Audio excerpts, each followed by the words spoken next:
अस्सलाम वालेकुम जी नाज़रीन, उम्मीद है कि आप सब खैरोफियत से होंगे। मैं हूं इंजीनियर मोहम्मद यूसुफ और आप सब देख रहे हैं माइनिंग इनसाइट यूट्यूब चैनल। आज हम डिस्कस करेंगे कि क्रिटिकल मिनरल्स क्या होती हैं, इनको क्रिटिकल मिनरल्स क्यों कहा जाता है, क्या हर एक कंट्री के लिए क्रिटिकल मिनरल्स की लिस्ट अलग अलग है या पूरी दुनिया में क्रिटिकल मिनरल्स की लिस्ट एक ही है। इन क्रिटिकल मिनरल्स की खसूसियात क्या होती हैं, ये तमाम बातें हम आज के इस सेशन में डिस्कस करेंगे। तो जो दोस्त चैनल पर नए हैं या जिन्होंने अभी तक चैनल सब्सक्राइब नहीं किया, मैं उनसे रिक्वेस्ट करूंगा कि वो चैनल सब्सक्राइब कर लें, बेल आइकन प्रेस कर लें ताकि उन्हें रेगुलर वीडियोस मिलती रहें। तो जी नाज़रीन, क्रिटिकल मिनरल्स उन मिनरल को कहते हैं जो इंतहाई अहम होती हैं किसी मुल्क की इकानमी के लिए और उसको टेक्नोलॉजिकल एडवांसमेंट के लिए। जो मिनरल इंतहाई अहम होती हैं उनको क्रिटिकल मिनरल्स कहते हैं। जी, इसके अलावा क्रिटिकल मिनरल्स वो होती हैं जिनको सप्लाई में इंतहाई अहम हर्डल्स होते हैं, प्रॉब्लम्स हो सकती हैं या डिसरप्शंस हो सकती है, जैसे कि जियोलॉजिकल सिक्योरिटी है, कंसंट्रेटेड प्रोडक्शन है, लिमिटेड सब्स्टिट्यूट है, हाई डिमांड है, पॉलिटिकल अनस्टेबिलिटी है। इन वजूहात की बुनियाद पर उनकी सप्लाई नहीं होती या कम होती है तो उनको भी क्रिटिकल मिनरल्स में शामिल कर लिया जाता है।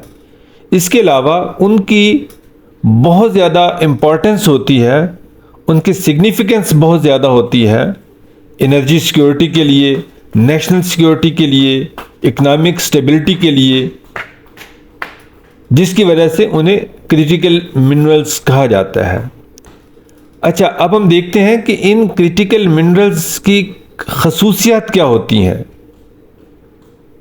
तो इन क्रिटिकल मिनरल्स, जो भी क्रिटिकल मिनरल्स की डेफिनेशन में आ जाती हैं या कोई मुल्क उसको क्रिटिकल मिनरल डिक्लेयर कर देता है तो उसकी सबसे पहले स्ट्रेटेजिक इम्पॉर्टेंस होती है, यानी कि स्ट्रेटेजिक वो बहुत इम्पॉर्टेंट होती हैं, लिमिटेड उनकी अवेलेबिलिटी होती है, हाई डिमांड होती है, सप्लाई चेन प्रॉपर नहीं होती, उनका कुछ सब्स्टिट्यूट बहुत कम होता है या नहीं होता, और इकोनॉमिक इम्पैक्ट में उनका इंतहाई अहम किरदार होता है। For example, rare earth elements हैं, लिथियम है, कोबाल्ट है, निकल है, टंगस्टन है, मोलिब्डेनियम है, क्रोमियम है, ग्रेफाइट है। ये क्रिटिकल मिनरल्स की लिस्ट में आ सकती हैं या हो सकती हैं। जैसे कि हाँ, ये क्वेश्चन था कि क्या तमाम क्रिटिकल मिनरल्स तमाम ममालिक के लिए एक ही होती हैं या मुख्तलिफ होती हैं, तो इसका आंसर है कि हर मुल्क के लिए क्रिटिकल मिनरल मुख्तलिफ हो सकती हैं। ज़रूरी नहीं कि एक मिनरल जो पाकिस्तान के लिए क्रिटिकल है वो अमेरिका के लिए भी क्रिटिकल हो, या वही क्रिटिकल मिनरल जो अमेरिका के लिए क्रिटिकल है वो चाइना के लिए क्रिटिकल हो। ये डिफरेंट हो सकती हैं हर मुल्क के लिए। इसका क्राइटेरिया क्या है कि किस बुनियाद पर इसको सिलेक्ट किया जाता है कि ये क्रिटिकल है। इकोनॉमिक इंपॉर्टेंस की वजह से, सप्लाई रिस्क की वजह से, डिमांड एंड ग्रोथ की वजह से, सब्स्टिट्यूट की अनअवेलेबिलिटी की वजह से, जियोलॉजिकल सिक्योरिटी की वजह से और पॉलिटिकल स्टेबिलिटी की वजह से। ये फैक्टर्स होते हैं जिनकी वजह से आप उसको, उसकी अहमियत को, या वो क्राइटेरिया है जो डिफ़ाइन करते हैं। अच्छा, कौन कौन सी ऑर्गेनाइजेशंस हैं जो उसमें इन्वॉल्व होती हैं उसको डिसाइड करने के लिए ये क्रिटिकल मिनरल्स हैं। उसमें उस मुल्क का जियोलॉजिकल सर्वे हो सकता है, यूएस जियोलॉजिकल सर्वे हो सकता है, European union of critical raw material हो सकती है, इंटरनेशनल क्रिटिकल मिनरल अलायंस हो सकता है, वर्ल्ड बैंक हो सकती है, इंटरनेशनल एनर्जी एजेंसी हो सकती है। अच्छा, उसके अंदर लॉज एंड पॉलिसीज कौन कौन सी हैं जो रिलेट करती हैं क्रिटिकल मिनरल्स के साथ? उसमें यूएस क्रिटिकल मिनरल्स एक्ट है, European Union critical raw material act है, China's rare earth elements export policy है, इंडियाज नेशनल मिनरल पॉलिसी है, या उस मुल्क की नेशनल मिनरल पॉलिसी हो सकती है। ये तो थी क्रिटिकल मिनरल्स की डेफिनेशन, उसकी इम्पोर्टेंस और उसके लॉज एंड कवानीन के हवाले से।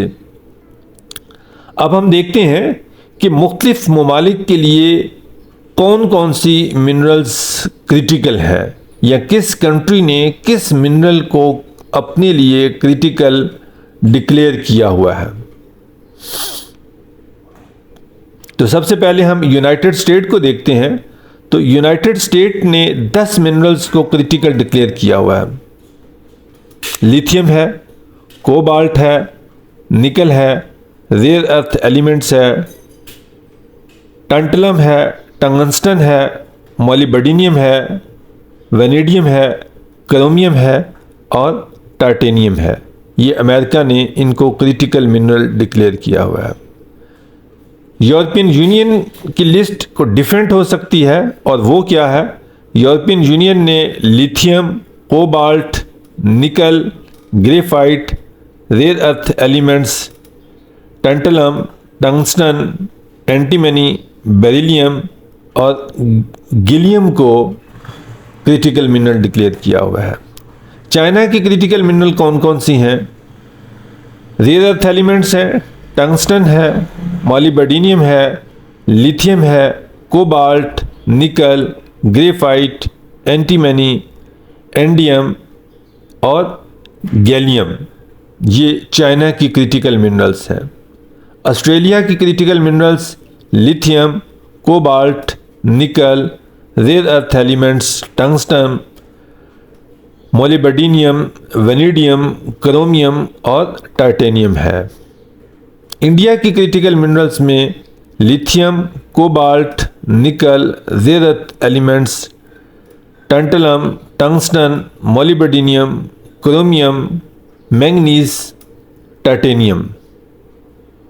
और कनाडा की क्रिटिकल मिनरल्स की लिस्ट में lithium, cobalt, nickel, rare earth elements, tantalum, tungsten, molybdenum, vanadium, chromium और टाइटेनियम शामिल है। पाकिस्तान की क्रिटिकल मिनरल्स कौन सी हैं मेरे इल्म में नहीं है। अगर किसी दोस्त को इल्म है तो वो कमेंट्स में ज़रूर बताइएगा, लिखिएगा कि पाकिस्तान ने किन किन मिनरल्स को अपने लिए क्रिटिकल डिक्लेयर कर रखा है कि ये मिनरल्स हमारे लिए क्रिटिकल हैं, हम इनको एक्सपोर्ट नहीं करेंगे और इनकी तरफ हम ज़्यादा तवज्जो देंगे। तो अगर किसी दोस्त के इल्म में है तो वो ज़रूर बताइएगा, कमेंट्स में लिखिएगा कि पाकिस्तान की क्रिटिकल मिनरल कौन कौन सी हैं। तो अगर ये वीडियो आपको अच्छी लगी हो तो इसको दोस्तों के साथ ज़रूर शेयर कीजिएगा। चैनल पर नए हैं तो उसको सब्सक्राइब कर लीजिए और बेल आइकन प्रेस कर लीजिए।